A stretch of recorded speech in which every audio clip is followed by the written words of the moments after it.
Jannotoboddagi bozorda yirik yong'in yuz berdi. Assalomu alaykum aziz kanalimiz kuzatuvchilari. Kanalimizga xush kelibsiz. Agar kanalda yangi bo'lsangiz like bosishni va dunyodagi yangiliklardan eng birinchi xabardor bo'lishni istasangiz obuna bo'lishni unutmang. Bugun 3 fevral kuni Eron poytaxti Tehron shahrining g'arbiy qismida joylashgan bozorlardan birida yirik yong'in sodir bo'ldi. Bu haqda Al Arabiya English xabar berdi.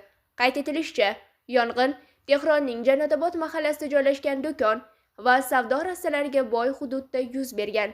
Mahalliy ommaviy axborot vositalarining Tehron yong'in boshqarmasi vakiliga tayanib xabar berishicha, alanga juda tez tarqalgan. Tehron favqulodda xizmatlar operatsiyalari qo'mondoni Muhammad Behniyaning aytishicha, hozirda hodisa oqibatida jabrlanganlar haqida ma'lumot yo'q.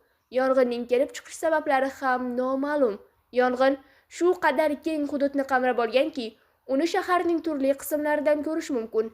Alanga va qora tutun Tehronning ko'plab hududlaridan ko'rinmoqda, degan Tehron yong'in boshqarmasi vakili Jalol Maliki. Davlat televideniyasining xabar berishicha, hodisa joyiga zudlik bilan o't o'chiruvchilar yetib borgan va yong'inni o'chirish ishlari olib borilmoqda.